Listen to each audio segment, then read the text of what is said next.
25 अप्रैल 1971 तत्कालीन भारतीय प्रधानमंत्री इंदिरा गांधी ने एक बड़ी मीटिंग में देश के थल सेना अध्यक्ष से कहा कि पाकिस्तान को सबक सिखाने के लिए जंग करनी पड़े तो करे, उन्हें इसकी परवाह नहीं। इंदिरा गांधी को ऐसा इसलिए कहना पड़ा था क्योंकि उस वक्त भारत के पूर्व में बसा पाकिस्तान का वो हिस्सा जिसे अब बांग्लादेश कहा जाता है, वहां ऐसा कुछ हो रहा था जिसका सीधा असर भारत पर पड़ रहा था।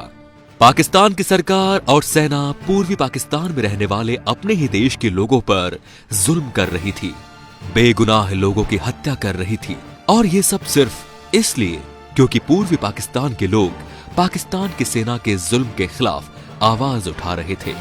उनकी आवाज दबाने के लिए पाकिस्तान ने पूर्वी पाकिस्तान में नरसंहार शुरू कर दिया था। अपनी जान बचाने के लिए लोग वहां से भागने लगे। ये शरणार्थी पूर्वी पाकिस्तान की सीमा से लगे भारतीय राज्यों में पहुंच गए। पूर्वी पाकिस्तान के करीब 10 लाख लोग भारत में शरणार्थी बनकर आ गए। भारत के प्रधानमंत्री होने के नाते इंदिरा पर इस बात का दबाव बढ़ रहा था कि वो जल्द से जल्द इस मसले का हल निकाले और जरूरी कार्रवाई करे। इसीलिए इंदिरा ने एक तरफ भारतीय फौज को युद्ध की तैयारी करने का आदेश दे दिया और दूसरी तरफ अंतर्राष्ट्रीय स्तर पर पाकिस्तान पर दबाव बनाने की कोशिश शुरू कर दी। पूर्वी पाकिस्तान यानी आज के बांग्लादेश में हालात बद से बदतर होते जा रहे थे।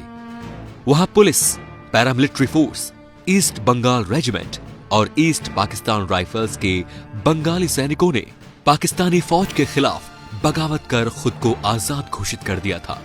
ये लोग भारत से मदद की उम्मीद कर रहे थे। भारत की तरफ से वहां के लोगों को फौजी ट्रेनिंग दी जाने लगी, जिससे वहां मुक्ति वाहिनी सेना का जन्म हुआ। वहीं पाकिस्तान चीन और अमेरिका के दम पर लगातार भारत को उकसा रहा था। नवंबर के आखिरी हफ्ते में पाकिस्तान के विमानों ने बार बार भारतीय हवाई सीमा में दाखिल होना शुरू कर दिया। इस पर भारत की तरफ से पाकिस्तान को चेतावनी दी गई, लेकिन बजाय संभलने के पाकिस्तानी राष्ट्रपति याह्या खान ने 10 दिन के अंदर युद्ध की धमकी दे डाली। पाकिस्तान को उस वक्त यह अंदाजा भी नहीं था कि भारतीय सेना पहले ही अपनी तैयारी शुरू कर चुकी है।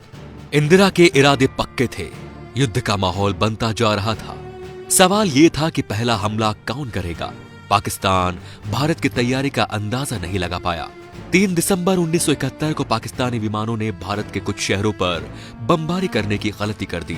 हमले की खबर मिलते ही इंदिरा सीधे मैप रूम पहुंची, जहां उन्हें हालात का ब्यौरा दिया गया। उस वक्त रात के 11 बज चुके थे। सेना के अफसरों से बैठक के बाद इंदिरा ने कैबिनेट बैठक बुलाई और फिर विपक्ष के नेताओं से मुलाकात कर उन्हें भी पूरे हालात की जानकारी दी। आधी रात हो चुकी थी जब इंदिरा ने ऑल इंडिया रेडियो के जरिए पूरे देश को संबोधित किया। हम समझते हैं कि केवल हम भारत के लिए नहीं लड़ रहे हैं, केवल अपने उसूलों के लिए नहीं लड़ रहे हैं। हम आज सारे दुनिया में जो दबे हैं, सारे दुनिया में जो वर्षों से, आज के नहीं, जो सदियों से दबाए गए हैं, चाहे वो अपने दबाएपन को न पहचान सके, वो अपनी गुलामी को नहीं पहचान सके, लेकिन हम पहचानते हैं और हम जानते हैं कि उससे आज हम नहीं लड़ेंगे तो यही धक्का हमको लगेगा। इंदिरा ने भारतीय सेना को ढाका की तरफ बढ़ने का हुक्म दे दिया। वहीं भारतीय वायुसेना ने पश्चिमी पाकिस्तान के अहम ठिकानों और हवाई अड्डों पर बम बरसाने शुरू कर दिए। भारत की तीनों सेनाओं ने पाकिस्तान की जबरदस्त नाकेबंदी की थी। 3 दिसंबर के हमले का जवाब भारत ने ऑपरेशन ट्राइडेंट शुरू करके दिया। 4 दिसंबर 1971 को ऑपरेशन ट्राइडेंट शुरू हुआ। भारतीय नौसेना ने भी युद्ध के 2 मोर्चे संभाल रखे थे। एक था बंगाल की खाड़ी में समुद्र की ओर से पाकिस्तानी नौसेना को टक्कर देना और दूसरा पश्चिमी पाकिस्तानी सेना का मुकाबला करना। 5 दिसंबर को भारतीय नौसेना ने कराची बंदरगाह पर जबरदस्त बमबारी कर पाकिस्तानी नौसैनिक मुख्यालय को तबाह कर दिया। पाकिस्तान पूरी तरह घिर चुका था। इसी बीच इंदिरा ने बांग्लादेश को मान्यता देने का ऐलान कर दिया। उधर अमेरिका ने पाकिस्तान की मदद के लिए अपनी नौसेना का सबसे शक्तिशाली 7वां बेड़ा बंगाल की खाड़ी की तरफ भेज दिया, जिसके जवाब में इंदिरा ने सोवियत संघ के साथ हुई संधि के तहत उन्हें अपने जंगी जहाजों को हिंद महासागर में भेजने के लिए कहा। इंदिरा गांधी ने फैसला किया कि अमेरिकी बेड़े के भारत के करीब पहुंचने से पहले पाकिस्तानी फौज को आत्मसमर्पण के लिए मजबूर करना होगा। जिसके बाद थल सेना अध्यक्ष जनरल सैम मोनेकशॉ ने तुरंत पाकिस्तानी फौज को आत्मसमर्पण की चेतावनी जारी कर दी। उस वक्त तक भारतीय सेना ढाका को 3 तरफ से घेर चुकी थी। 14 दिसंबर को भारतीय सेना ने ढाका में पाकिस्तान के गवर्नर के घर पर हमला कर दिया। उस वक्त वहां पाकिस्तान के सभी बड़े अधिकारी गुप्त मीटिंग के लिए इकट्ठा हुए थे। इस हमले से पाकिस्तानी फौज के हौसले पस्त हो गए।